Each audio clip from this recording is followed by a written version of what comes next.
Hello to all the Atlanta United fans. My name is Jurgen Damm, and you are watching Scarves and Spike, an Atlanta United podcast.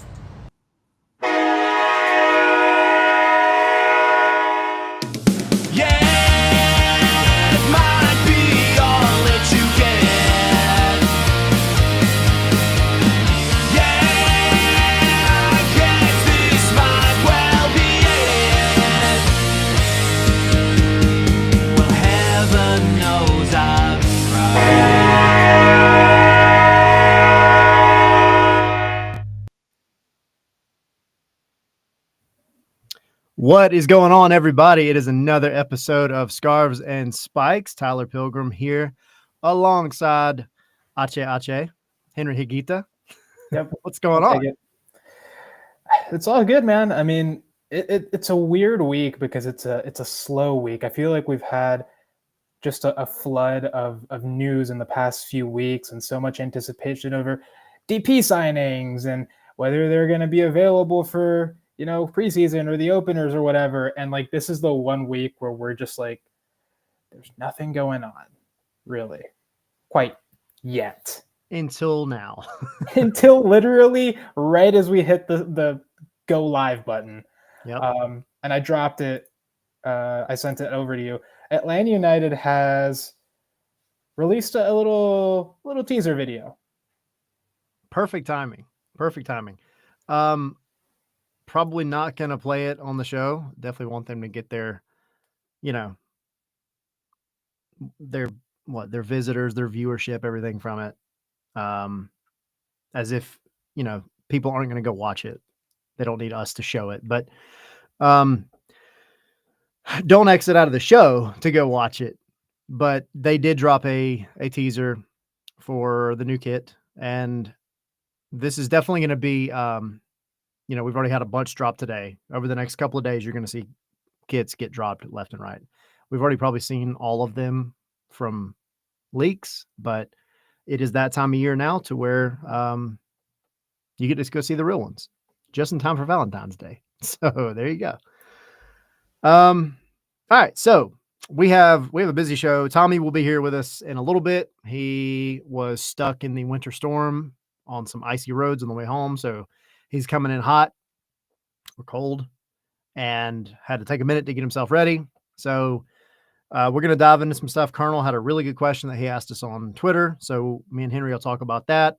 And then we'll bring in everybody's favorite Irishman, Kevin Egan, for the chat that we had with him, which was really, really good. But before all that, y'all know the drill. Go to scarvesandspikes.com. You guys know you can subscribe, get our articles sent straight to your email as soon as they're posted. So if you go to scarvesandspikes.com, right there on the homepage, just scroll down, put in your email. Getting close to doing the $25 gift card giveaway.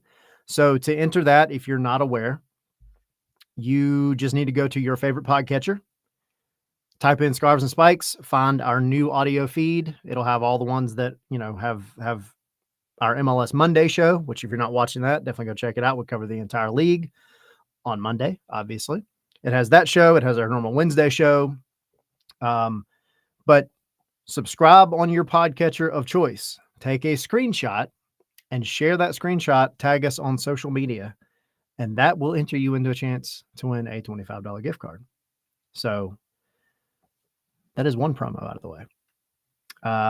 What else? I got a few more things. All right, it's that time of year. If you don't know, we have a ton of new merch up on the website. We have the very popular Llamas t-shirt and the Llamas coffee mug, but we've got new designs. We've got coffee cups. We've got our beer glass. We've got tons of shirts, different hat designs, lots of things on there. So if you haven't been on the website and on the store, go to scarvesandspikes.com, click on store at the top. And right now we've got a promo going on, which I will drop right here at the bottom. You just use the code community, get $5 off a $50 order, and it's free shipping on pretty much everything except for stuff made of glass or porcelain, I guess. So big seller. Anyway, besides that, We are, I don't know if y'all can hear a little baby girl outside. She's not happy. Yeah. She came in. She was like, I'm about to bust this door down. So one other big announcement that we haven't, this is the first time we've announced this period. We are going to be back at the Signia. So the Signia by Hilton Hotel, if you guys don't know, we did a few shows there last year. It is the giant glass hotel right next to Mercedes-Benz Stadium. Up on the 4th floor is a sports bar called Nest on 4. It has a really cool Halo board inside, really nice bar. They have an apple old fashioned that is the jam. Really cool drink specials, food specials on game days and stuff. But we are going to be doing a lot of shows there this year, starting on opening day. So the way the shows go, you come out, hang out with us. We're doing a live show there for the people in the bar, but it also does stream here on our channel. And look, we do an hour-long show from 2 hours before kickoff. So kickoff is at 7:30. We're kicking the show off at 5:30. We're done by 6:30. So you have plenty of time to walk over to the bins and get in your seat and do whatever you got to do. So we won't hold you up, but we have a good time. We have and it's just great being able to hang out with everybody, right? And meet everybody and just hang out. So lots of dates this year for that. And also all of the Club World Cup dates will be there for those. So the end of June and beginning of July, if you want a cool place to go watch the game, come hang out with us at the Nest on 4 bar. So, and there it is. All right. That's a lot. There's a lot. And we still have one big announcement coming soon, but I won't drop that one yet. So yeah. We got to wait a little bit for that one, but we'll tease it right now. Well, no, it's okay. No. That's the teaser. It's the, we just put it out there. Yeah. Yeah. We're teasing the teaser. So we're teasing the teaser. Just keep an eye. You'll see. So Colonel, and howdy everybody in the chat. Colonel asked a good question over on the Bird app /X app, whatever, that I thought we could hit on because, I've been talking about Emmanuel Latte Laugh. He was down in Florida. He was there for the game. He sat right behind me for the match on Saturday. But of course, we're waiting on his visa. We're kind of keeping an eye on visa watch for him. But he said, what if question for tonight? If Latte Laugh's visa comes in after the Dallas rematch, which is going to be Saturday, but in time to train for and play in the home opener, does he start in the opener or does he come on in the second half? What do you think? That's a good question. That's a good question.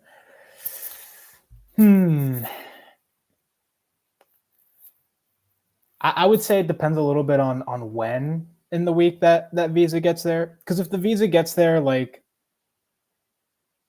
in time for him to train at least most of the week, I think you'll see him start.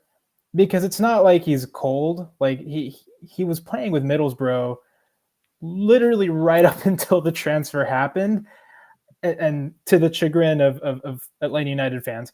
But he has rhythm, so it's not like he needed a very extensive preseason. Obviously, the ideal thing is for him to integrate with his teammates, which I assume he's doing if he's down in Florida. Like they're not like separating him from the teammates completely. He has to train on his own, but he probably has started like talking to them, mingling with them, getting to know them a little bit, participating in whatever game Pedro Amador, Edwin Mosquera, and Sean De Silva were playing the other day that showed up on Instagram.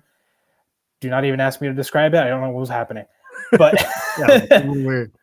But yeah, I'm sure he started, getting to know them. And the really cool thing about Latte Laugh is he speaks like 5 languages.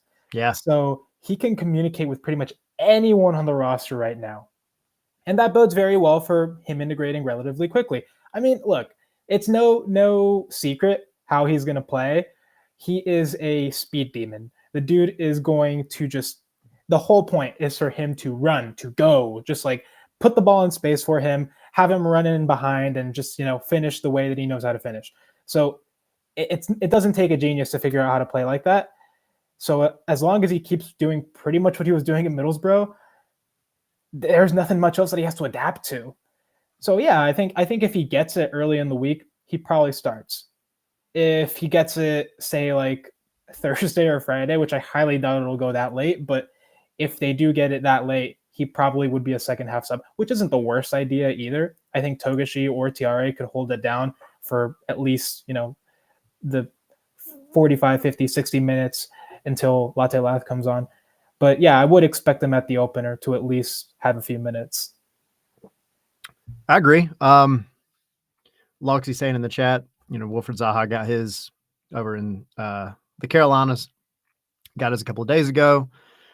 Seems like they're moving pretty rapidly.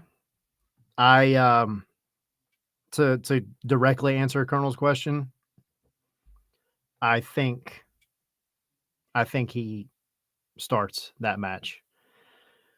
At minimum, he plays a decent amount of time, I think, because like you said, this is not a situation where he's had like this off season and he's out of shape, out of form, et cetera, et cetera. We saw how quickly Miguel Almiron came in, got situated. He trained for literally 1 week, and I don't even know if he played in the Orlando match. He might have, but from what we know, he started training on Monday and played 70 minutes on Saturday. So by that kind of train of thought, that's him coming off of being a sub that was barely used at Newcastle. Latte Lath was the guy at Middlesbrough. He was being used. He was a starter. He's actively playing. The groin thing, I talked to Ronnie Dyla on Saturday, and he's like, no, he's good. He's okay. So I just think with the way things are moving, I definitely think he gets significant time on opening day. If it were me, and if I were a betting man, I would put money on him starting. Take that. I'll agree with that. I'll agree with that. So the one that I'm worried about right now is Pedro Amador, because he has literally had 0 preseason game time. Yeah, like he was injured before the preseason started. We thought it was like a minor thing, and then it turned out he was out for 2 to 3 weeks, not seasons. Sorry. So he missed pretty much the whole preseason. We don't know if he'll be ready for the Dallas game on Saturday. I hope he at least gets a few minutes just to build up the fitness, but I don't think so. So yeah, he's the one that I'm doubtful of right now. I don't think he starts opening day. I think you'll probably see Ronald Hernandez left back, and then probably either Matt Edwards or Ronan Wynn on the right. Is Wynn on a first team contract? No, he's loaned to the second team, right? I believe so. Okay, so it's probably gonna be Matt Edwards, because you don't want to waste a call up. The Ronan Wynn has been making a very good case for himself this preseason. Yeah, and that's the thing. I mean, you've got guys there that are really stepping up, and I would love to see Chankwe there, but you can't fairly throw him into the fire on opening day in Mercedes-Benz Stadium. It's just not right. I mean, and he could be a kid that takes it and thrives on that. Caleb Wiley handled it well. He did.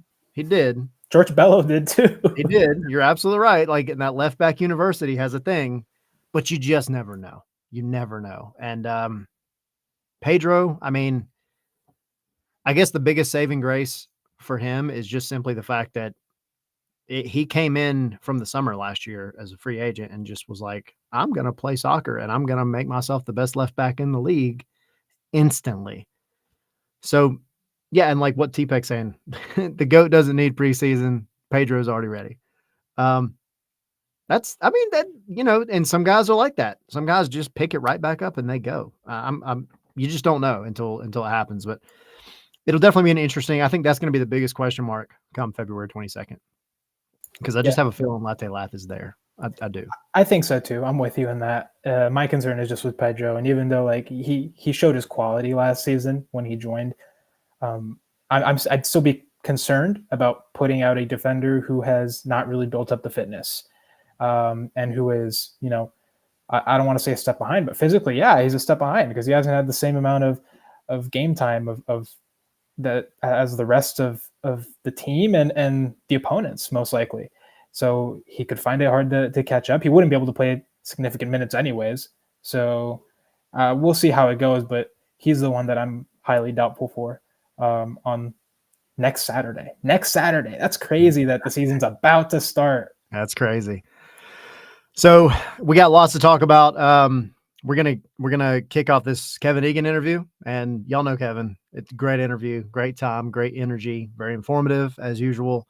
So we'll kick that off. And I see in the chat people talking about Jurgen Damm. We're gonna make Tommy talk about Jurgen Damm when he comes on after this.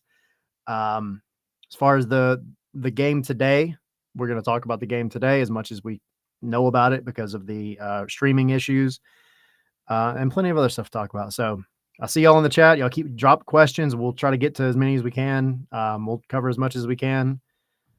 But in the meantime, here is none other than Tyler and Henry, alongside a guy who does not need any introduction at all, but I'm going to do it anyway.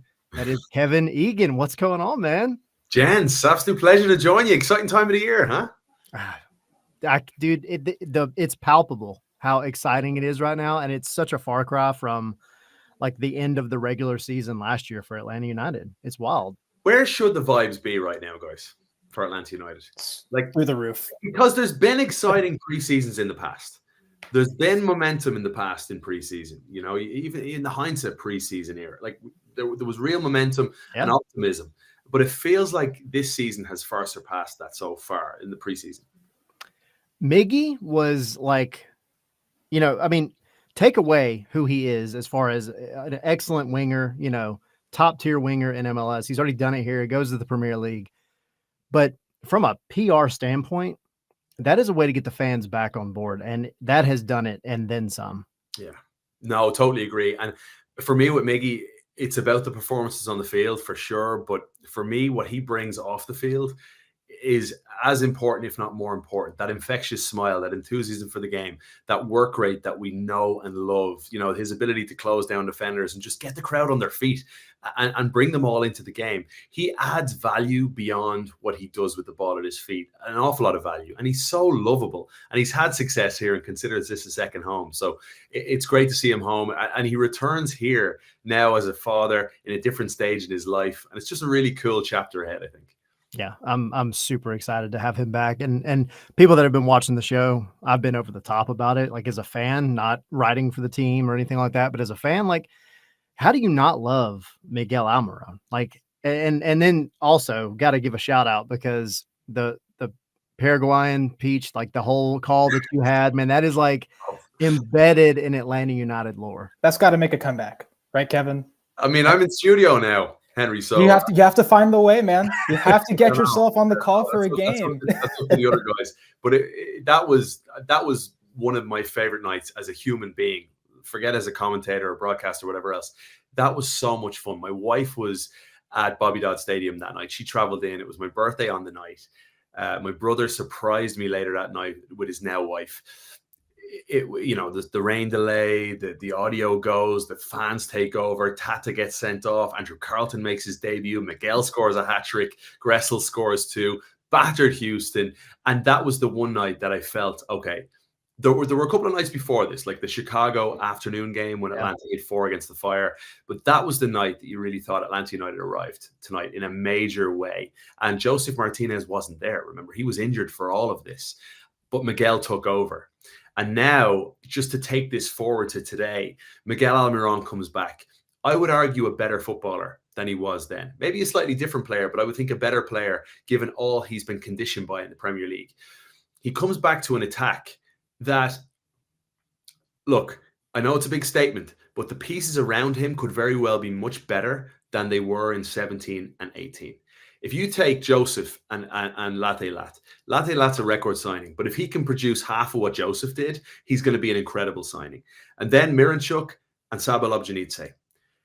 Tito Villalba, Yamil Assad. Look, there's going to be nostalgia, and sometimes that nostalgia can be recycled for more than it's worth. I just feel that with Saba and Miranchuk and Almiron, if Latte isn't scoring a bunch of goals, there's something wrong here because the creation's absolutely there. 100%. And, you know, I was down in Bradenton the other day for one of the preseason matches, and that was Miguel's, at least I don't know if he played in the Orlando match because that one, it was closed door completely.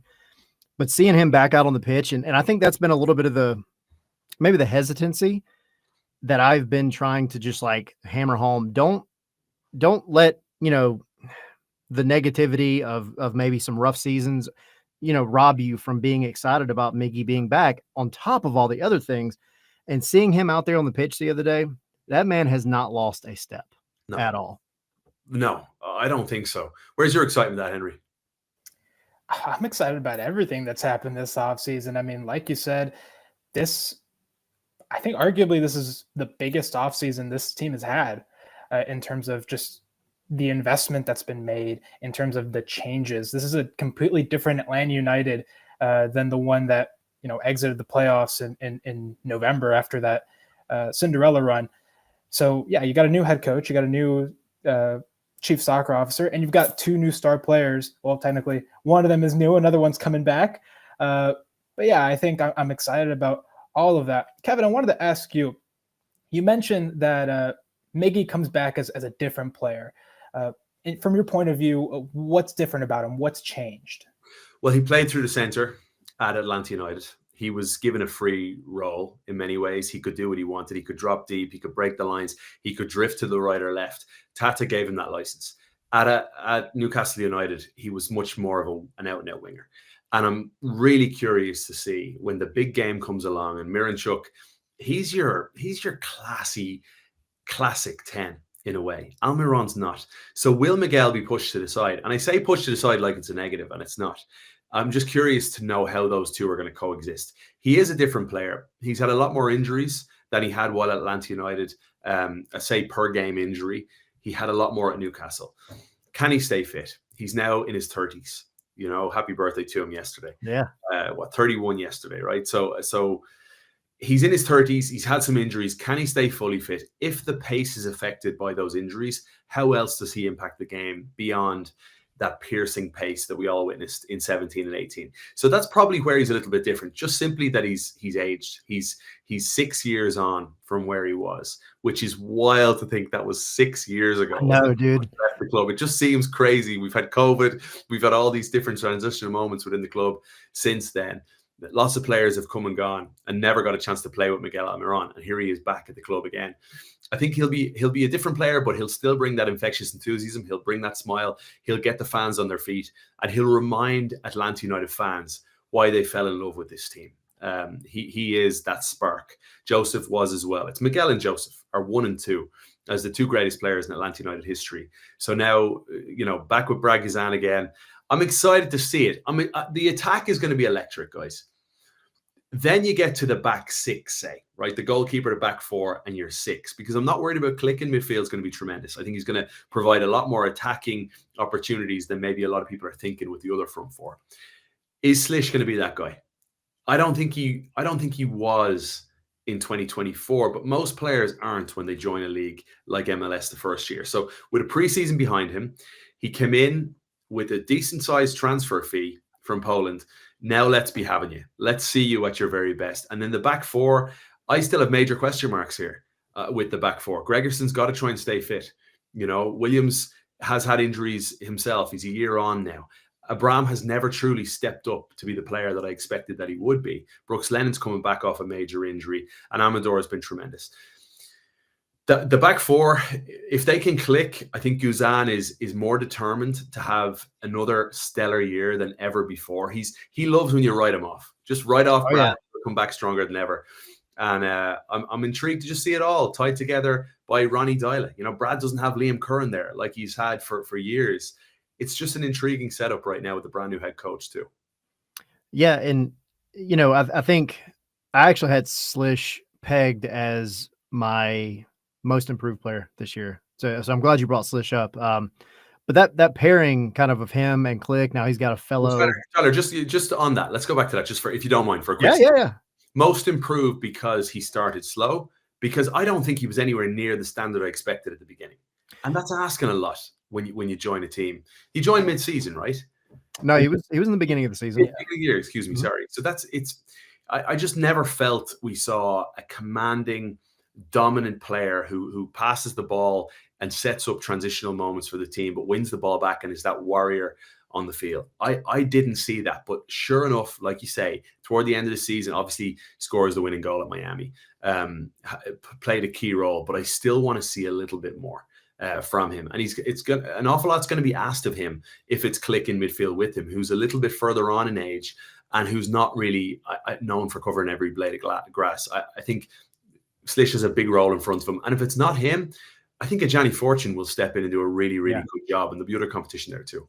Yeah, absolutely. And I think with Slish, you know, going back to the Miggy press conference, we were talking with Garth, and one of the things that he mentioned was how many minutes Slish played in 2024. And it was like thousands more than some of the other players on the team, just because of coming from overseas, all the call-ups for Poland, everything else. Like, he got ran ragged last year, but there is no player I've ever talked to in that locker room that hates losing more than Bartek Slish. That man, he takes it personally, and it's a good thing. You know, you want that mentality, but I think now settling in to the United States, he came over kind of hot, you know, came over pretty quick, but settling into the United States, now he's had an off season to kind of go back and recuperate. I just think, and then he gets the captain armband in a couple of the matches in the preseason. I think he thrives on that responsibility. I think that's where you're going to see the better version of Slish. You say he's most improved. I would say if he's most improved again this year, Atlanta United will win MLS Cup, because the talent is there going forward. If he can be the guy and that leader and that Roy Keane-esque figure in midfield, the Patrick Vieira for Arsenal, the list goes on of real leaders that are incredibly savvy on the ball. If he can be that guy, Atlanta United have a major chance. You know, I go back to last year at the beginning of the season.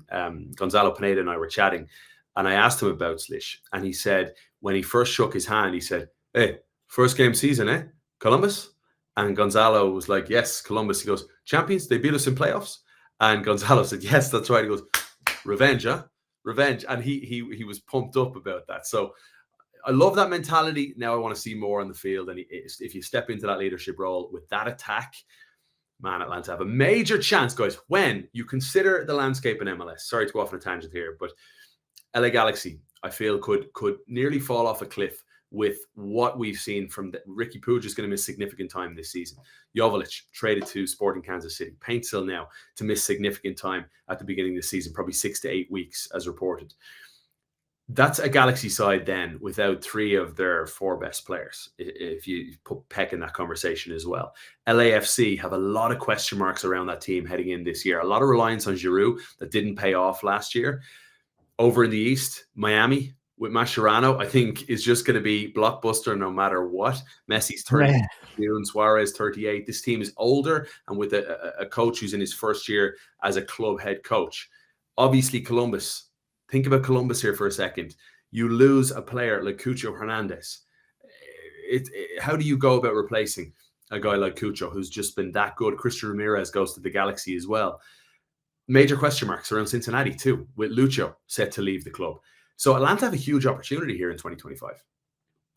Absolutely. And just going back a little bit to the Slish kind of conversation, one of the stories that I have from interacting with him, just seeing him in Leagues Cup when Atlanta United, I think it was DC, that they lost on penalties. And Slish, well, first of all, in regulation, he missed the penalty. And then in the shootout, he also missed a penalty. I think even the defining penalty to win, you know, to lose the shootout. And, you know, normally after those moments, our experience is that a lot of players prefer not to talk to media, not to really, you know, talk about it, not to share, really.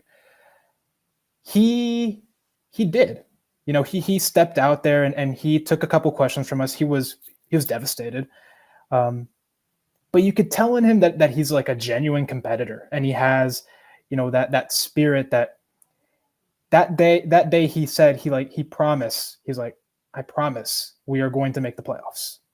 And you could see how determined he was and how much he felt that badge. And so just hearing you all talk about him and the way that he's kind of grown a little bit, and his attitude, that kind of brought that to mind to me. I think that's massive, Kevin. 100%. And I'm not questioning Slish, but I promise we'll make the playoffs when the team had, a 9% chance of making it on the final day. Like, that could have gone very wrong for you, Bartek. Like that sort of a prediction, you got egg in your face straight away. Also, the missing 2 penalties and the Warriors speak afterwards, all well and good for you. But now you got to back it up and really shine on the field. And I'm all for players showing that character. And I referenced Roy Keane, Patrick Vieira, 2 of the greats in that number 6 role that we've seen, certainly in the Premier League.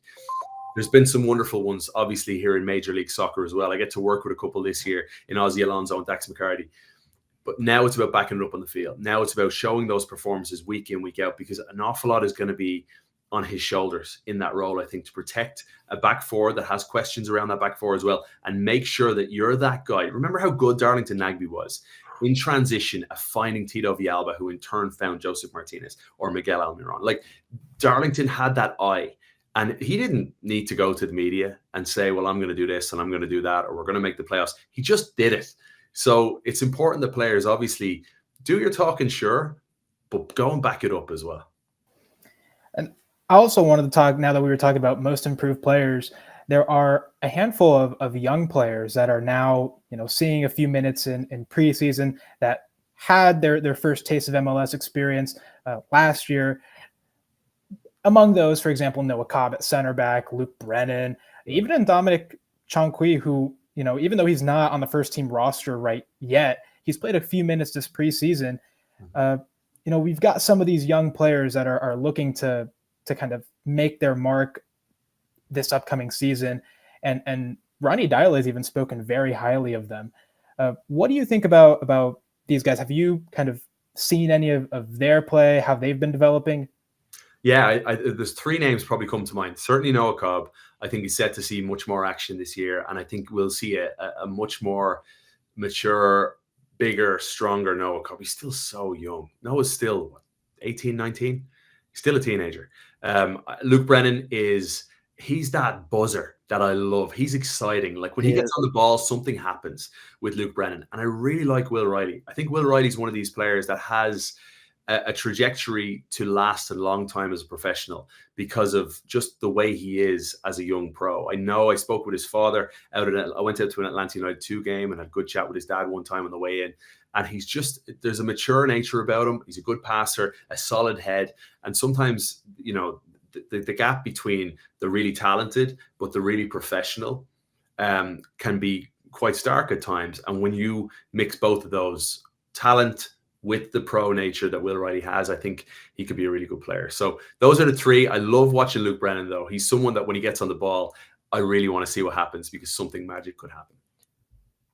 And speaking of Luke Brennan, and this is the thing I think fans don't often get to see or hear, rather. Mm-hmm. He is a firecracker. And he is that Ozzie Alonso, in the 3rd game of the season, making, who was it? Charlotte get fined the entire team because he's running his mouth and he's poking at him. That's Luke Brennan. Is that Luke? I didn't know that. Yes. Oh, yes. He was doing it at the preseason game the other day. It's just, he'll come in on somebody, make a tackle, whatever. And then there's a little bit of words exchanged on the way out. And I like that about him. Yeah, you need that fight. Yeah. You need the younger guys doing it too. And that's why I love watching Noah Cobb. Noah Cobb doesn't shy away from, if he needs to have words with Brad Gazan, who's over double his age, he's going to do it. Like Noah's a teenager, Brad's in his 40s. Think about that. And he'll have a pop if he needs to have a pop. Like he's just that sort of guy who has to live it in the moment and is not going to shy away from the moment. And another guy who've had chats with his mother and father, and I love his story. I just think that's an Atlanta United story that we should all be so proud of. Obviously, there's been Caleb Wiley and there's been other great players that have come through the academy. Noah Cobb's a Chattanooga boy. He's a country boy who's doing it, for Atlanta United, who's going to have a real breakthrough year. And the player I'd compare him to the most is Michael Parkhurst. Yeah. He's not going to be the tallest, but he covers ground quite quick. More importantly, he reads the game really well. Yeah, very smart. Yeah. Very smart. So I guess this is a great time to mention we'll actually be talking to him next week. I have an article coming out too. So there you go. Good segue. One more before you get out of here. I think, and I'm not going to put you on the spot, and come back in October and be like, well, look, you got it wrong. Like some people do, but I guess who in both conferences just really stands out to you? What teams are kind of at that, at least on paper, at that place where you're like, okay, this is going to be really, really fun to watch this year?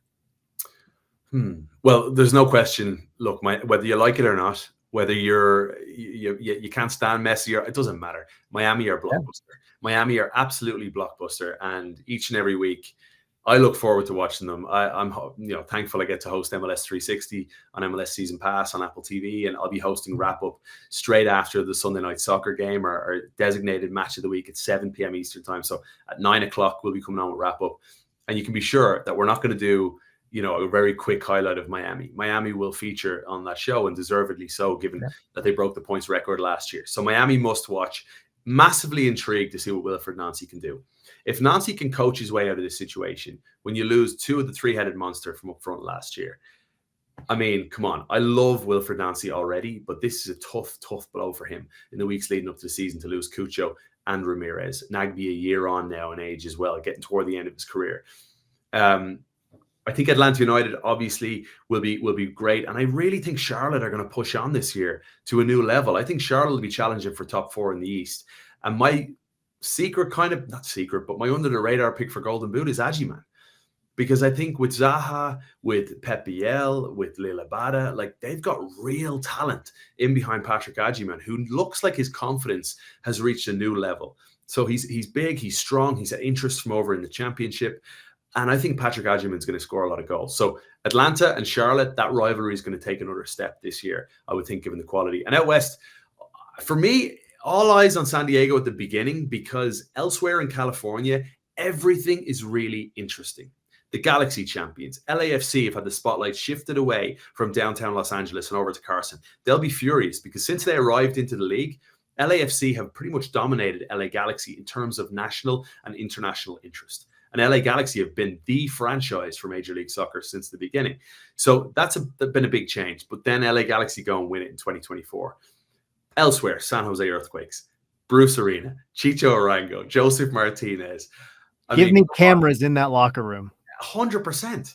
And you know it's going to work with Bruce. You know that Bruce is going to find a way to get the best out of Joseph and Chicho. I won't be surprised if they play up front together.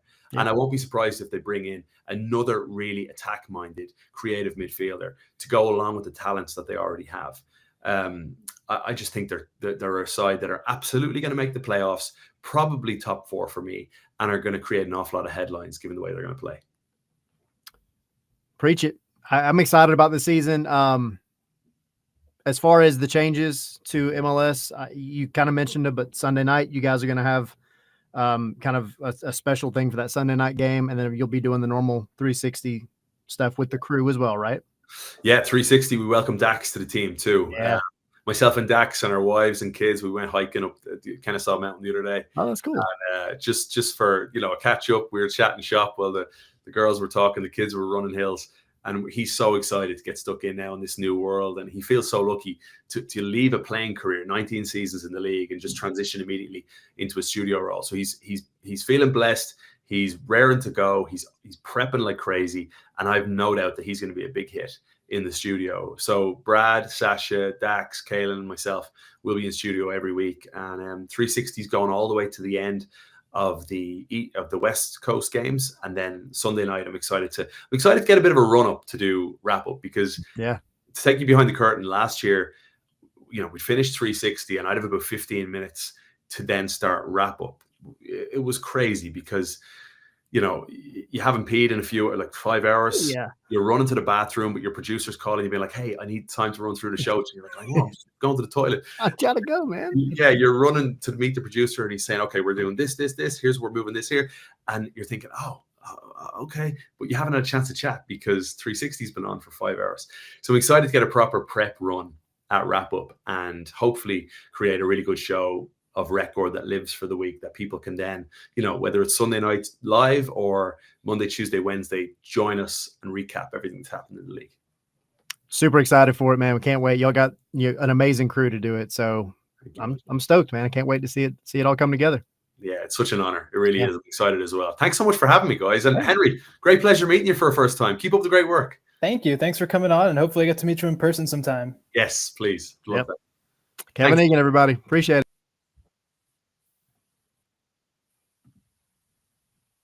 Aha! What a great guy. Changed a hoodie. Yeah. Quick change. Wardrobe adjustment. There you go. No, y'all know we love Kevin. So it's always a pleasure to have Kevin on. He brings the personality and knows the game. And I'm just excited that Apple has, that crew, Kevin, Kalen, Sasha, now Dax, and the rest of the folks like joining. Ozzy's going to be there. Ozzy Alonso. So it's just a really cool crew. And it's always a pleasure to have Kevin on, though. I'll have to get the rest of the crew on again this year. Maybe this time Kalen won't be doing it live from the hair studio like she did last year. That was pretty funny. I liked it. Yeah, that's a key moment. All right, so let's jump into a couple of things that kind of came up from the interview with Kevin. Got some people in the chat asking some questions. Of course, Tommy is working his way here because I know he has some things to say about Jurgen Damm joining a West Coast team. But let's run it back to. We'll talk about the depth chart. Team, I see your comment about the depth chart. We have a fancy visual aid we will show you here in a little bit. I got you. Yeah. Henry's on it. Let's go to Jonathan, intern Jonathan, who, by the way, shout out to Jonathan, has Atlanta United's, I'm sorry, rephrase that. Scarves and Spikes, very first Atlanta United fan opinion article. It's on the website under the what's called the Sideline Soapbox. Chance for anybody. If you guys want to do it, you go click on that link on the website. You can submit a fan article, and it'll go on a section on our website, just giving your opinions, whatever you want to talk about. Give us your hot takes. So Jonathan put up a good one. Go check that out on the website. But Jonathan is asking, who do you think will be player of the season for Atlanta United? Like MVP? Yeah. What we're looking at? Yeah. Okay. Well, I guess a bit of a spoiler, but for our predictions thing that is coming out in the next couple of days, my MVP is Emmanuel Latelath, just because I'm predicting this guy to win the Golden Boot.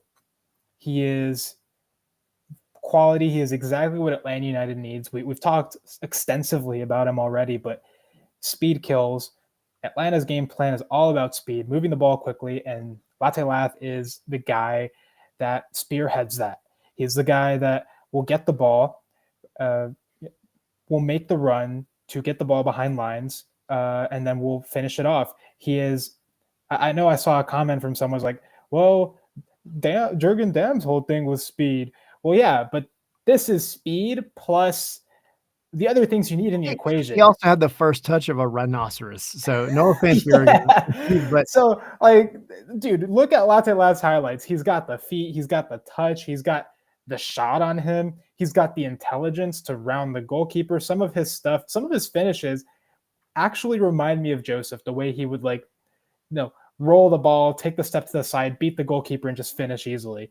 Like, he has that instinct. And so I think he's going to be an absolute killer in MLS. And I don't think that Garth Lagerwey and Chris Henderson would spend $22 million on this guy unless they were expecting him to just dominate. So I'm expecting it to be Emmanuel Latelath as not just Atlanta United's player for the season, but Major League Soccer's player of the season. I like it. I mean, it's hard to disagree with that. For me, it's a toss-up between him and Miggy. And the reason I don't say Moranchuk is because Miggy is going to have the freedom to float. And kind of like what Kevin was saying, and it's what we saw Saturday and what we've seen from Miggy in Atlanta before. But he's going to have freedom to float. He'll start at right wing, and he'll end up wherever he wants to be. And for some players, that's dangerous because if you don't have the soccer IQ to know where you should be at any given time as an attacker, you can completely wipe yourself out of the match. Miguel Almiron does not have that problem. And I think him having that freedom, it's going to disrupt so many defenses that it's going to open up Saba. It's going to open up Moranchuk. It's going to open up Latelath. That's the whole point. But I think... And it may not be the best numbers. It may not be, the goals and assists that some people are expecting, but it's his presence on the field and what he's doing off the ball that is going to drive defenses crazy. And that's why I say he would be the MVP, because I think without him, it's hard to make it all work. So as we get Tommy in here, jump to another one. I'll let you start talking about this one while I get Tommy in. Amy asking, where do you see Jamal Tiare in all of this with Cayman and Latte Lath coming in? Well, to be honest, I don't see him, because he's hiding out beside the goal, drinking water, and then getting ready to just sneak up behind you and steal the ball. In Panther, man. Look, he's gonna be one of the backups, and he's gonna be competing with Togashi for the spot.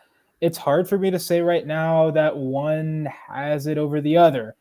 If you ask me right now, I would say it's Tiare as a second choice, just because he's been starting with most of the starting core in some of these preseason games.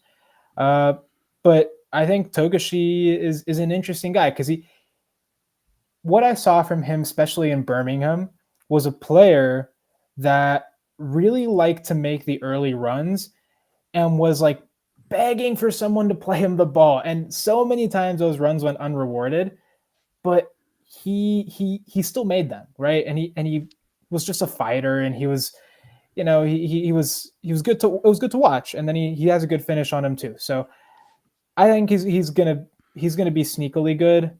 But yeah, I think Tiare still, to me, is the second choice striker among the ones that Atlanta United has. Tommy. Hi, Tommy. Hi, guys. You made it. Yeah, I made it. Are you okay? No problem. Huh? Just trying to figure out how we make a trade with Oakland. Dive into it, buddy. Let's go. Look, first off, I want to thank everybody, and I think I hit the trifecta. Like, I got people tagging me on Twitter, Instagram, our Discord. Like, every time I would see it, I go, "Oh, you just got to keep reminding me that Jurgen Damm just can't come here." I'm sorry, Mike Bell. I'm sorry I made you a liar on your own radio show, but it's over. The dream is over. The reuniting of Damm and Atlanta United is over, but we're always going to share the love for Home Alone 3, right? We're always going to share that love. And I've got $5. I got plenty of $5 in my pocket. I'm not bragging. So the cameos will continue. I will make sure that does not stop. What would you do if we got Jurgen on the show? Is he here? Is this No. Actually, he is. Welcome to Jurgen Damm. Oh, like you would have to turn your microphone, or like everyone's speakers would go down, because I would just be screaming. I'd be running fast around it. I need to make this happen. I got to figure out how to get in touch with Jurgen. Yeah, I think we can do it. I know how you do it. You throw a five Yeah, for real. at him on Cameo, and you and say then this on Cameo, and then also, he appears. Side note: would you like to come on the show? Yeah, talk about Home Alone 3, the best movie. I showed my nephew that movie, and yeah, the parents were not very happy with me. Then we watched Chipmunks, and it was good. Oh yeah, there you go. Yeah. Jack was there. Derek reached out to me too. The love Kevin reached out. Yeah, all the way from Charlotte. That's what he does. Jordan said as Oakland well, roots yeah, are publicly number one. Yeah, but good for him. Good for him. And they have Dom Dwyer as well. So Atlanta United West Coast. I guess. Oh, the Dom Dwyer stuff. Like, remember when we brought him back, and then like everybody wanted him like the next season, and we didn't. Man, our striker troubles for so many years was so many headaches, so many, and it's a perfect time to talk about that, because that's what Henry was just saying. You know, where does everyone fit in? And it's got to be Tiare, right? Because, but yeah, Amy asked the question. Amy disagrees with Henry, I think. Well, I mean, we usually disagree with Henry, Amy, so we understand. We understand where you're coming from here. I mean, the thing with Tiare is that, you know, I mean, the thing is he's fragile, right? And he gets hurt a lot. I mean, and you know, concussions obviously are random things that happen. But I mean, that game where he scored, it was game 3, right? Game 3 with Miami. Yeah. Right. So in that game 3, I mean, he spent more time on the pitch than he did standing up, and still ended up eliminating Miami, which was a hell of a feat, right? but I mean, he's still. I think that he fits as well, right? And I don't know with Togashi how fast he is, right? I don't know how. I haven't. I haven't checked his FIFA He can EAFC move. Yeah, I stats. know. And I Statistical can't watch. analysis. I've only been able to watch one preseason game over here. Like they thought, like they kept saying, like I sent you guys the screenshot. It just kept saying, like, please verify who you are, and then there's no verification. So I haven't been able to watch any preseason at all besides the first game, and then I fell asleep at halftime, so that was my fault. But Hey man, life um, beckons. I get it. yeah, I mean, Latte Lattes obviously have speed to him, and so's Tiare. So I think it matches up there. And then, yeah, I mean, Tiare is proven, right? He can move, and he can. Oh, see, Jack's already bringing up his EAFC stats. So he's doing our work for us. I appreciate it. 74 pace.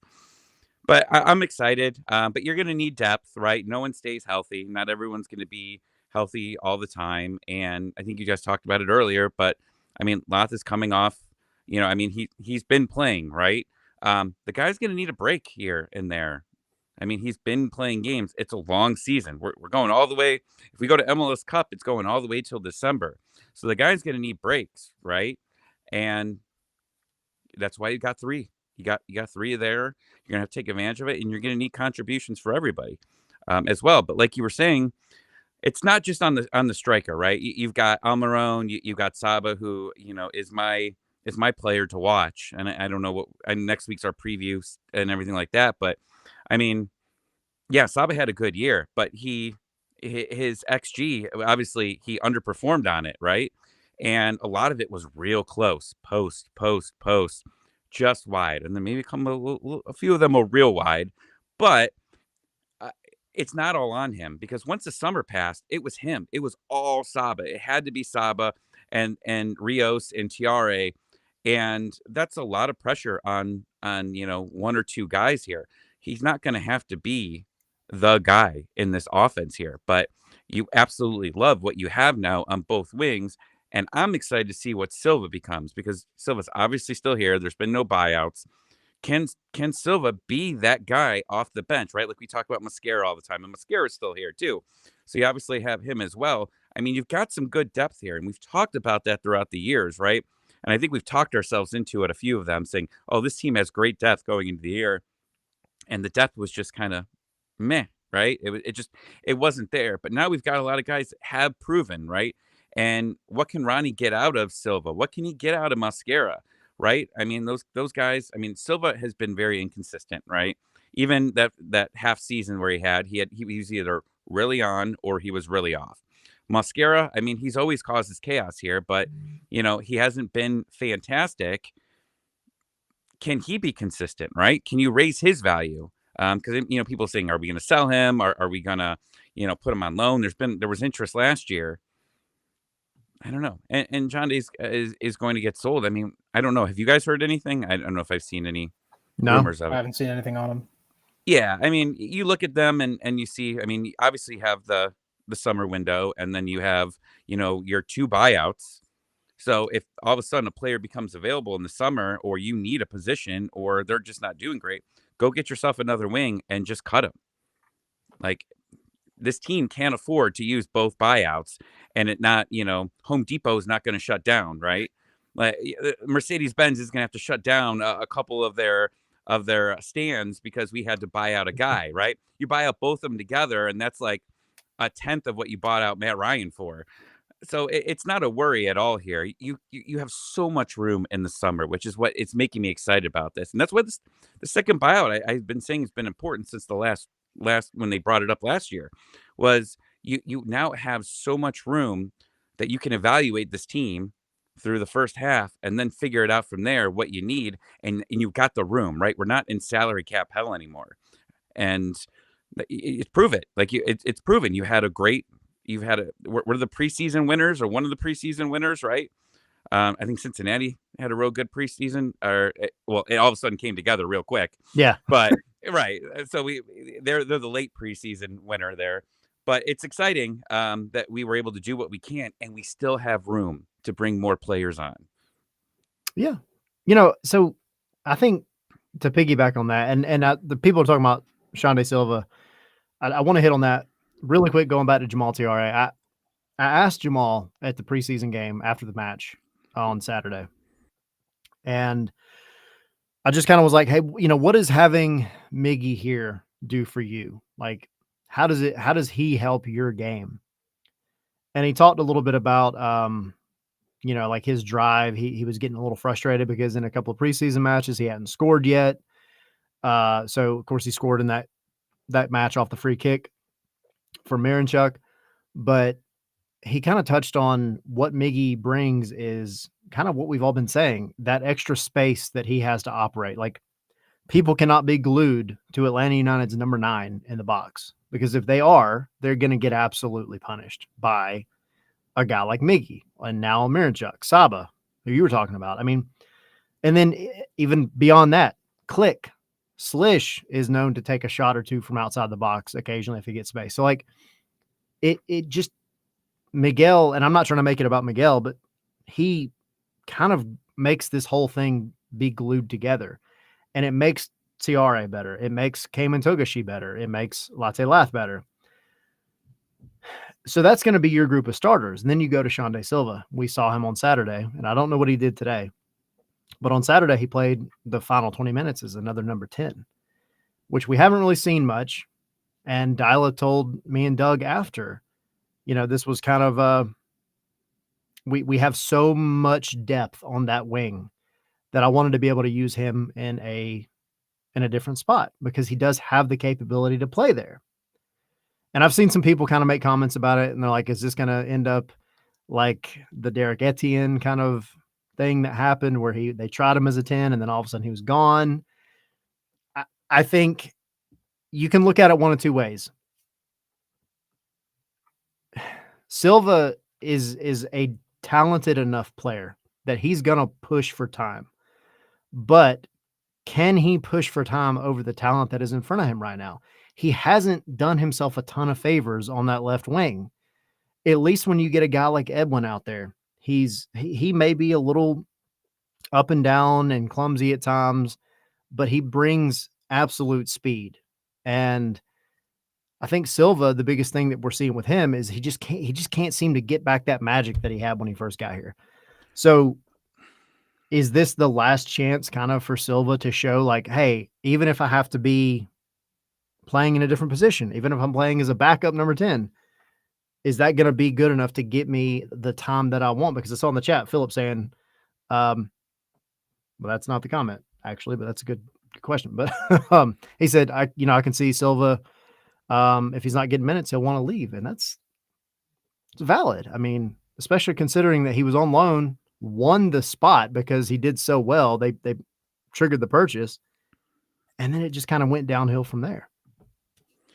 I agree, but I don't know, and maybe one of you know the answer, but when did that foot injury happen with him? It was like the beginning of the year. That's what I thought. Supposedly he carried it throughout Yeah. the season, and I think we only really found out like around the middle of the season that was a thing that he was dealing with. Yeah, and like that's crazy because like in other sports, you have to disclose those things, right? And if you don't, you can get in trouble. Kirk Cousins, sorry. A little bit of saltiness there, I think. If you understand that joke, I appreciate it, and I'm happy that you know that. But look, let's go back to when he came in, right? Like he was attacking defenders, right? And a lot of games he had confidence, and there were some that he did not, right? They attacked him. He disappeared for some games, but he came in big moments, right? The playoff game at Mercedes-Benz Stadium, game 2 against Columbus, he scores that great goal. And then the other one where he missed it. And then, and then Yakimakis got the entire crowd to clap that for one him, which was the one that Philip was talking about here. Yeah. Yeah. Like one of the coolest moments possible. And then he gets hurt, right? And we don't know that. And then we see him occasionally come on. And despite the foot injury, there were some games that when he came on, despite it, he was causing chaos in that box, right? Maybe he wasn't scoring, but he was causing some trouble, came close to a few goals. Now, it's been a year, right? And obviously he played through the injury, and obviously he was feeling it against Miami in another big playoff game. Is he playoff Silva? I don't know. I mean, maybe.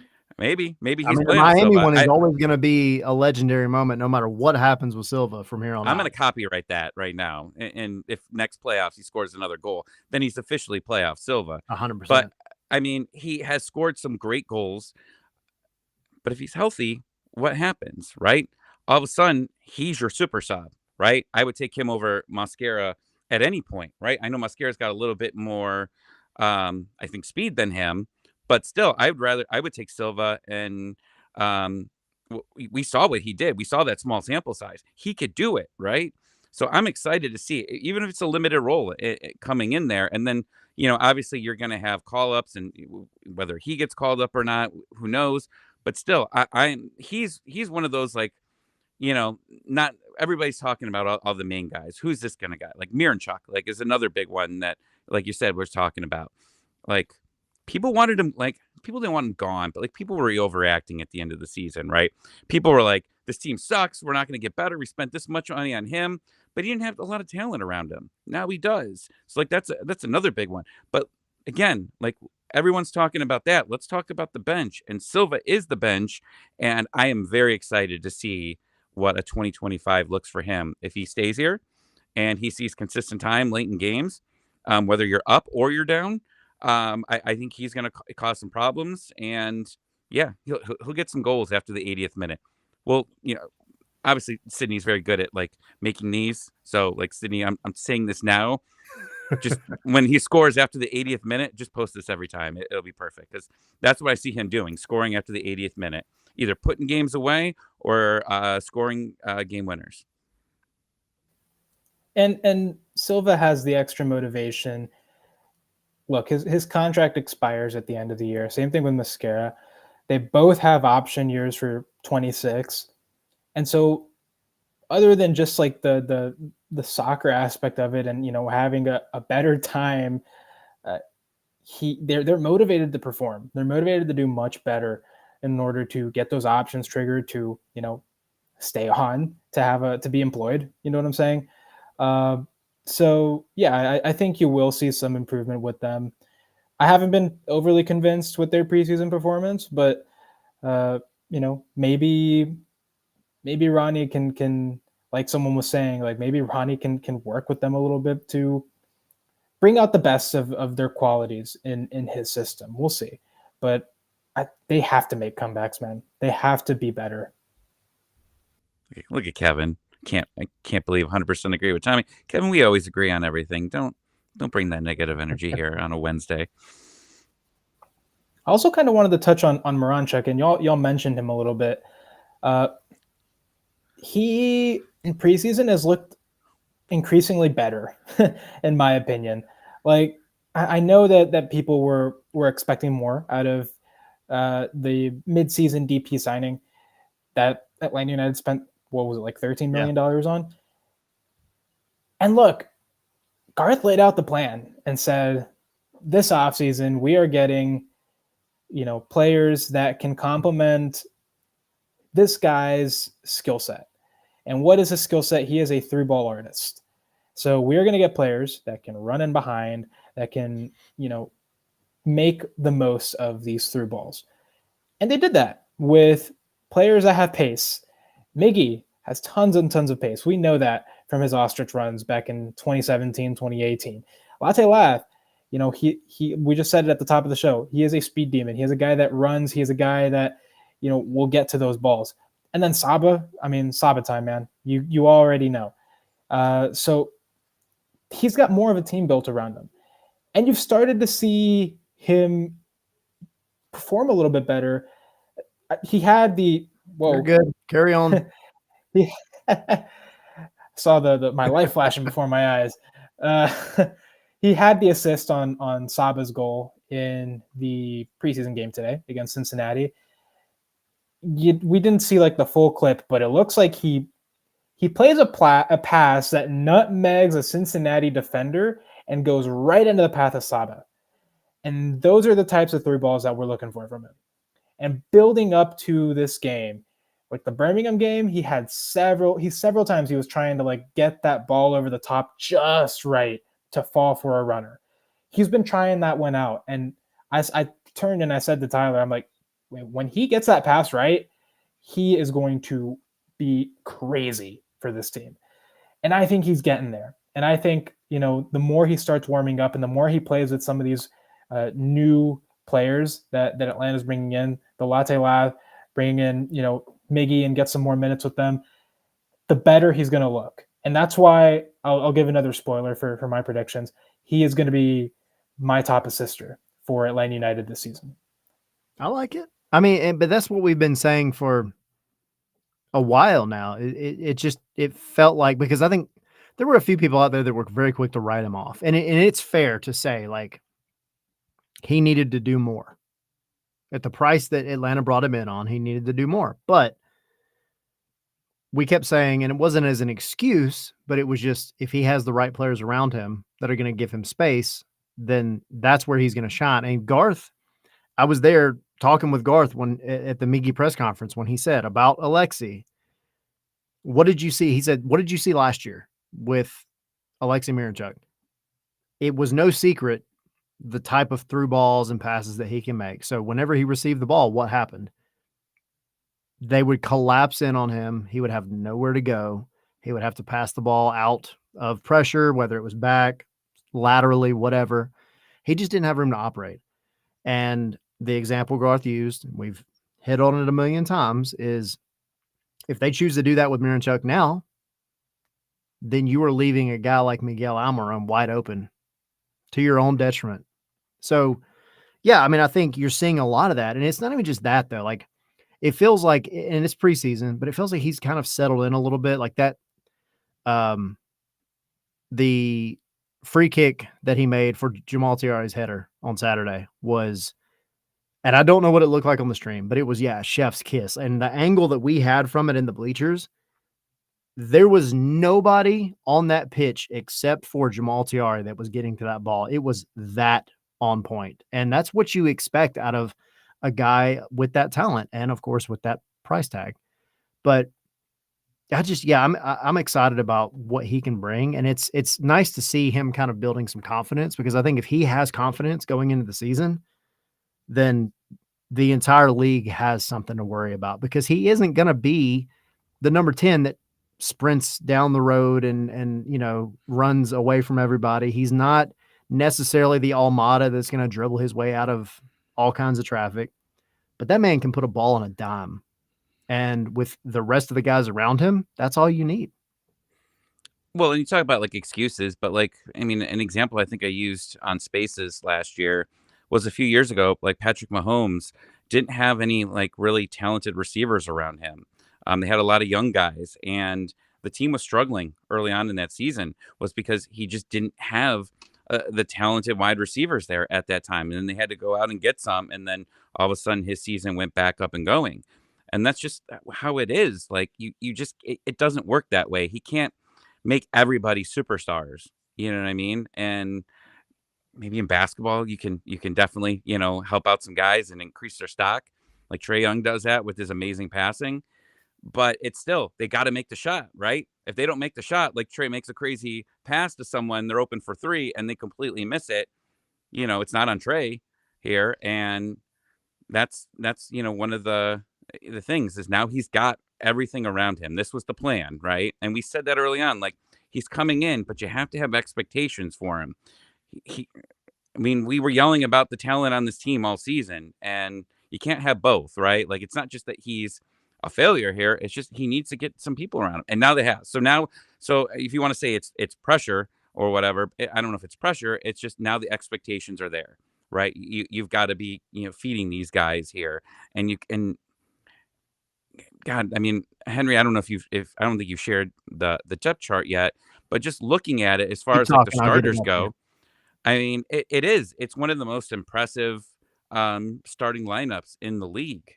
And that's what's exciting. Like this is feeling like it's a legit going back into like a 2018 type season. When you look at it, the question is, how quick can that all come together, right? Because it's a new manager. It's a bunch of players together. Do we see them struggling in the month of March? And with that, how long does it take to get up and going? And how long does the fan base, not freak out? Because every sport, every fan base freaks out. that is so small. I can't see it on my screen, but I think I know most of it. So This is what we got. Henry, but and real quick, I know the blue are your superstars, Henry, and the hope here is that after a couple weeks in the season, Miranchuk turns into that blue, right?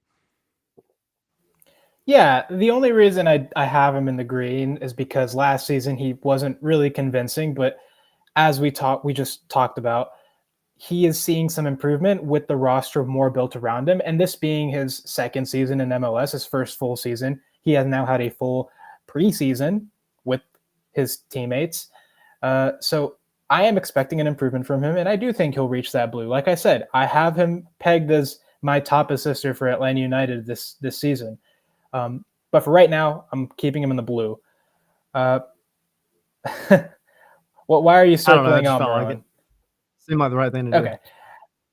But yeah, my predicted strongest 11 it's fairly basic. The same backline. Backline doesn't change at all. Obviously, the first couple of games of the season, depending on what Lennon's timeline is, you're probably going to have Hernandez starting at right back. We talked about Amador, his availability. I'm not sure if he'll be there opening day. So you might see Hernandez actually starting left back and Edwards right back.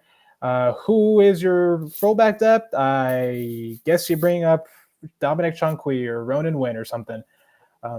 But yeah, that fullback depth, we mentioned it was a problem going into the offseason, and it's still kind of that your strongest 11 fullbacks, Amador left, Lennon on the right.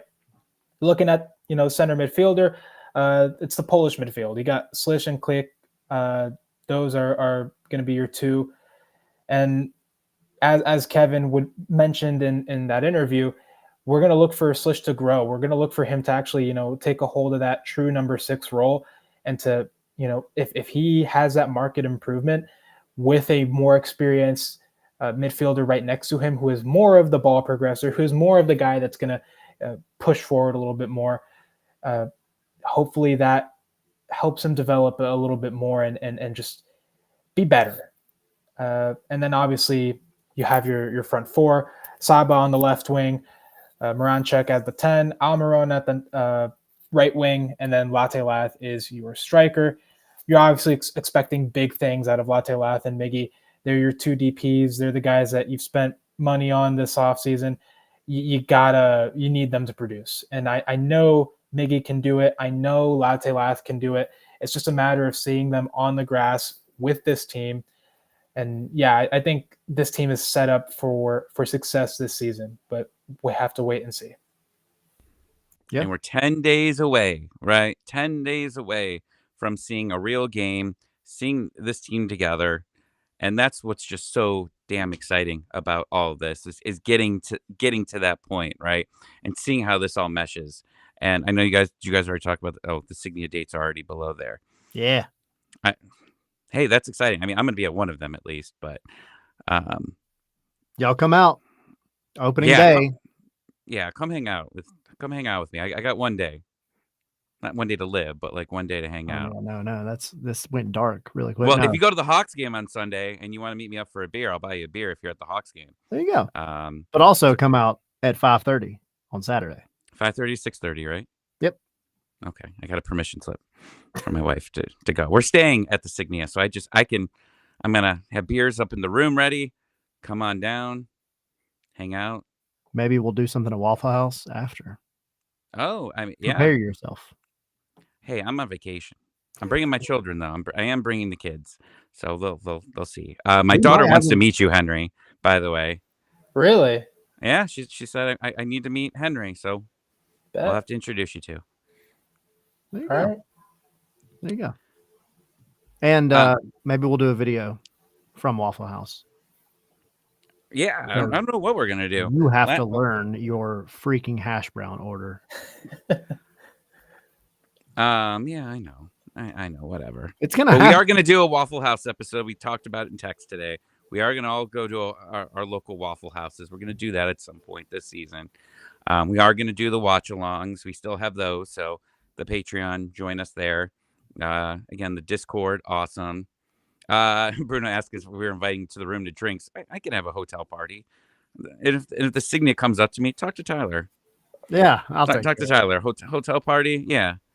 The $50 Patreon tier. You get invited to No. the hotel party. There you No, go. Bruno took us to the rooftop last time, and we partied with him after the game, That's a and good we time. snuck Henry in because he was underage, I think, at that Shut time. up. Why are you saying things? What? God, you're a You're the terrible one that criminal. told The me to shut up. reverb or whatever. I mean, they're not watching right now. To be fair, it's not illegal to go in, but Yeah. Well, sometimes it is. Sometimes it is. whatever. But yeah, we're gonna have a ton of fun this season. It's exciting. Like I messaged these two. I'm just like, what are we talking about today? Like this is the lull, right? Like I just get the games going, right? Next week's gonna be fun. We're gonna do our predictions. We're all gonna be wrong, probably. That's the exciting part is writing it all down and then going to the season afterward or going at the end of the season, seeing how wrong we are. But we're all picking them to have a good season, I assume. Just like we did last season. Yeah, Caitlin Kyle's probably gonna pick them at 15, finish 15th overall there, and we could yell at her when she's getting her hair done. I mean, I'm ready for being wrong, but having fun here and it's just get it going. Let's get these games going. Like people, I know. Did you guys watch the preseason game yesterday? The LAFC game. I Bits and didn't. pieces. I see. I can't do preseason. I just can't. But I heard it was a cool atmosphere. I know someone that went to that game, and I saw him live tweeting it, and it seemed like they were having a good time there. I also heard they priced a bunch of people out too, so it probably could have been bigger. But Well, the cheapest seat was like $100 when I looked at it because he was talking about going. hard I to looked pay up the that for a tickets. preseason game, man. Right. Like, yeah, absolutely. But it was because of the opponent. And, Yeah. Obviously, I mean, hey, it's a brilliant marketing move to be able to get people in there. Speaking of the marketing move, I saw you guys talking about this before, but exactly what people were talking about. Like, why don't you sell the jerseys before Christmas and all of that? Like, is it tomorrow or is it Friday? Do you guys know what the official day it's getting announced? Are you allowed to Very, say very it? soon. Very soon? Is it like very, very soon or very soon? Probably very soon. Probably very soon. All Yeah. right, that probably means Friday then, looking into your eyes. I hope you But can connect the dots there. Yeah. Well, very, very soon means tomorrow. So, and you all didn't blink 3 times. So, but if you want to buy it, right? Like you want to buy it and have it ready before there, unless you go to the Atlanta United shop and you order it, you got to pay for overnight shipping to get that sucker out to you in time. I did that one season and it came like the day I was gone. Like it showed up the day I got on an airplane. So hopefully, we see the whole kit in there, have it together. It looks nice. And they got to be I was going to ask you guys this because most of the kits every year, they sell 1 or 2 players, right? Automatically. And then you could just pick one. The ones with the players usually get right away.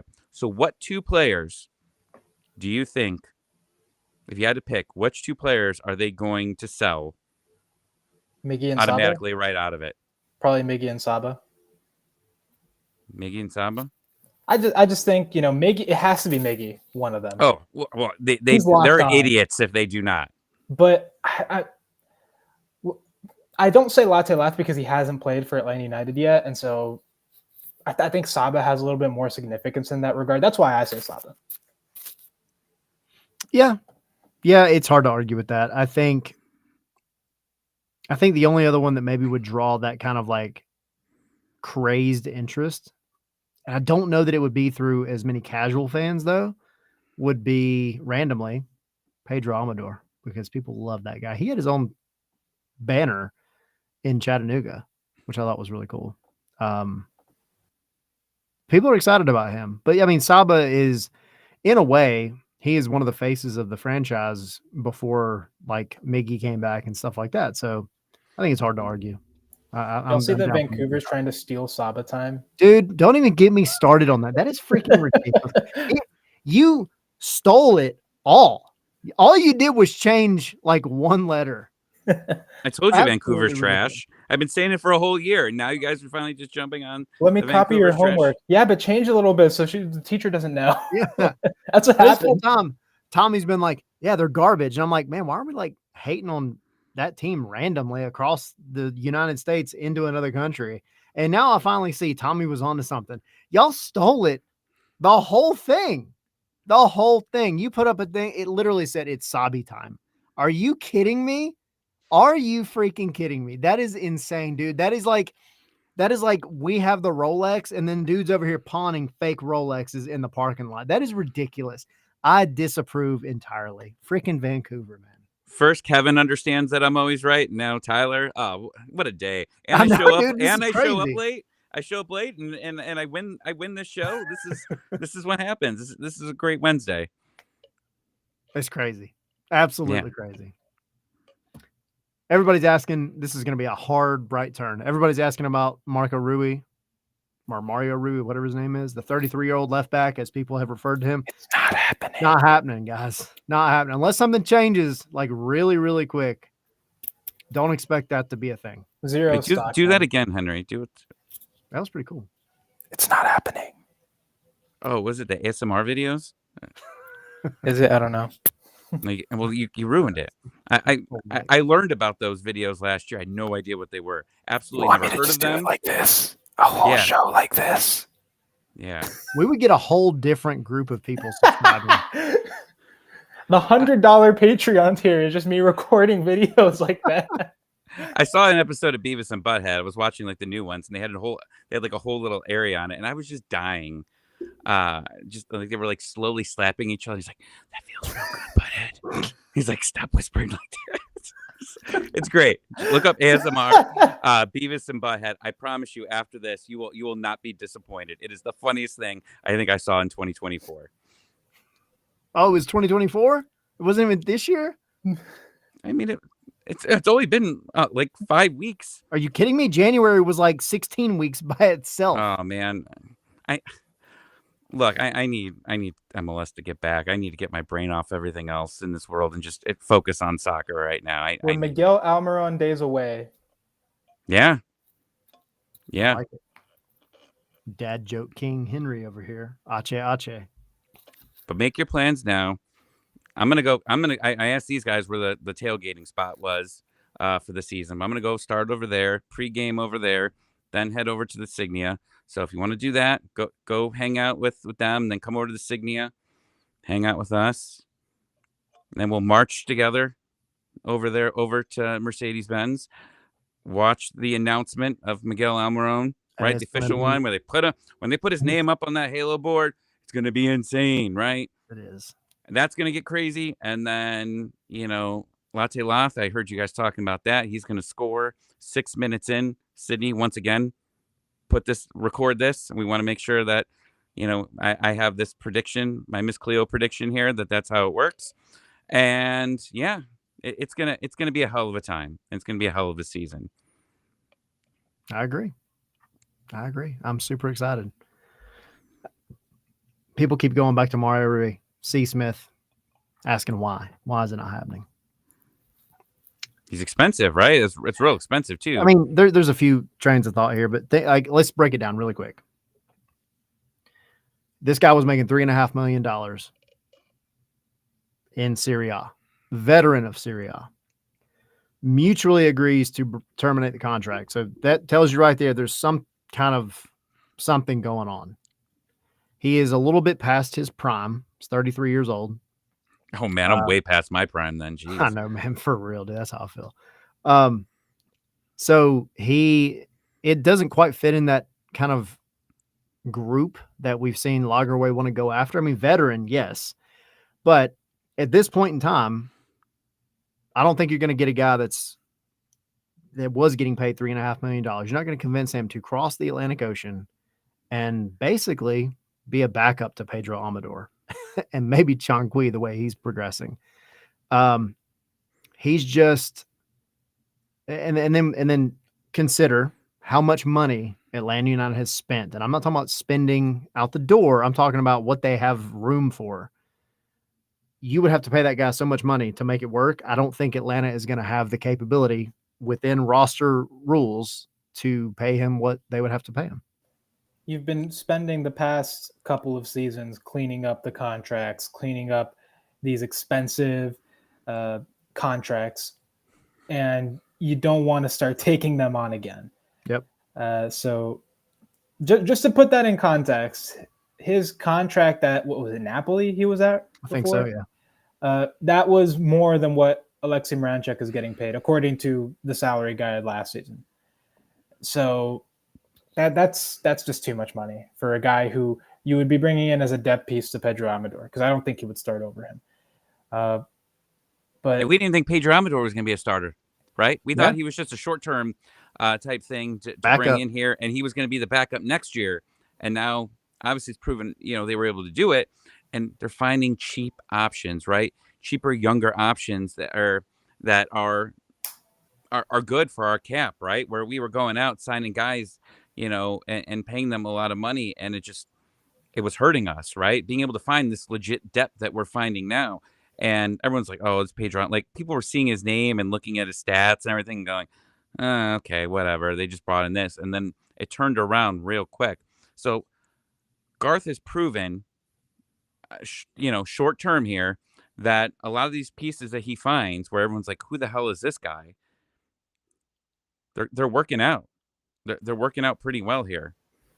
for what it's worth, Ree was also at one point connected with FC Dallas after the initial Atlanta rumor came out. So this is just me. I think it's just a lot of agent speak. Yep. I have nothing to back that up, but it feels like it. When he's being connected to this club and that club, he's just looking for his next place. And, the agent is putting out these feelers and trying to see if something pops up. And that's Well, quit feeling Atlanta United. No feeling us up. Terrible way to phrase that. Horrible way to phrase it. true. You're very good. You're very good at saying things and me turning it into absolutely the worst possible thing. Like, that's why we work together well, Henry. Yeah. You set me up and I just slap it down. It's funny I because, could be like, the assist. as the common denominator, watching y'all two together is funny because Henry says something and then Tommy escalates it. But then when it's Henry and Sydney, Henry makes a joke. Sydney doesn't get it. Sydney then makes a joke. Henry doesn't get it. And then there's just this moment of like, this age gap is immense. And it just isn't, it's not clicking. And it's freaking hilarious to watch. So thank y'all for providing my entertainment and that of our viewers. Ache. You're welcome. Glad I could give you all a laugh. I mean, my initials do spell ha. And we're going to end it there. If you're all bored, in about 30 minutes, I'm hopping on Battered MLS to do Atlanta United preview. I got 15 minutes and 15 minutes only. I don't know how that's going to work with the three of us because I think Chris is there and we're all idiots. And we always get, last time we talked about my peanut butter phobia. And I accidentally said the full girl's name. That got me the peanut butter phobia. And people were like saying that they were going to look her up and she's got OnlyFans. It's a total disaster. So we'll see if we actually go on 15 minutes. Wait, I need to get the story. Tommy has a peanut butter phobia. So if you're coming to see me, Not an allergy, a phobia. please Don't bring get. it. If you bring me a peanut butter shot, I will not. Now that I say it, I'm not going to trust. If anybody brings me a shot, I will not trust you. I'm going to smell it. All right. I'm going to have Tina taste test it. She'll be like the poison. Like, what was the person that drank or ate the food before the king back in the times to make sure it wasn't poison? That's Tina now. That's Tina's job, is to make sure that there's no peanut butter shots there, because I will throw up on you. Absolutely will throw up on you, and that won't work out great for anybody. Because I could just go to my hotel and change. You cannot. Or you'll get to watch Tommy jump out of the bar on the 4th floor, running away. No. I think that's where we cut the show, guys. It's okay. Spoiler alert. We need real soccer to talk about. Damn it! I know, right? So Get it? Damn it! Dallas Saturday. Damn it! Jurgen, damn it! Dallas Saturday. Correct me if I'm wrong, but noon, right? Again. I think so. Yeah. So noon. I think it's noon. We will have the article going out that morning, the match thread, so y'all be a part of it. Go in there, Should be chat live about the stream. game. That one is it's gonna have a live stream because it's at Children's Healthcare of Atlanta Training Ground. So there are places to plug in a laptop. So don't worry. We'll also be there, putting out live tweets. We'll be covering it. Got articles going out. So it'll be more like a normal game. And then at that point, we're then a week away from shit gets real. Yeah, let's just say what it is. It gets real. Yep. We're gonna probably do MLS predictions on Monday. If I show up to MLS Monday, it's got to be a special day for me to show up on MLS Mondays. But I think I might come in. I'm going to be so excited for the season. We're going to do the prediction, and then Wednesday we'll do Atlanta United preview stuff, and then Saturday, let's party. Absolutely. Got lots of stuff coming out over the next few days, the weekend going into next week. Yeah. So we didn't do the drawing, guys. Oh, we're not ready for that yet. You talking about the giveaway? Yeah, we're not doing. I'm not prepared for it, so that's what I'm saying. I think it was my fault. I said I would do it, and I didn't come prepared. Oh well, then okay, then you need more time. I actually went into. I wasn't going to do it now. Well, I already told everybody they got a little bit more time, so okay. Maybe we'll do it Monday. MLS Monday. Yeah, we can draw it on Monday because we got to get people their gift cards if they want to get a jersey. Yeah, absolutely. So my bad. I apologize. Between now and MLS Monday, the kit will be released. So at least you know what you're looking at. What on MLS Thursday? Probably not. Okay, MLS Friday. I don't know. It doesn't have the same ring to it. It doesn't. MLS Friday, Freaky Friday. We'll see. Blink 3 times if you're in danger of Tommy trying to weasel information out of you. So all right. So the music's hitting, so now I can say stupid stuff. So, oh no. All right. I saw Omar put in the chat like something about Tommy. I can't believe it's not butter. Let me tell you, everyone, I believe it's not butter because it doesn't taste like butter at all. My grandma used to get so mad at me. She'd bring out that gigantic bucket, and I would try it. And she tried to trick me once. She tried to trick me. I don't remember what the trick was, but I knew it wasn't butter. I absolutely knew it wasn't butter. So don't call it. I can't believe it's not butter. People can know that it's not butter. Sorry, that's just was really bugging me. Omar always gets me going on things. He's so good at it. Man, a butter thing was not what I was expecting here. Yeah. I mean, have you had any kind of gigantic bucket? I don't want economy size of that. Like, no, I don't want economy size bucket of butter. No, but that country crock, like that big old tub from like the 40s. No, I remember those. That's the stuff. But no, yeah. You get butter. You get real butter. I know, for sure. Can't believe it's not butter. Yeah, no, I'm not down for that. All right, we've wrapped back around to another version of this song. Henry, you've stayed very quiet for the butter conversation. I don't know how to butt in here. Oh God, all right, I'm cutting it. There was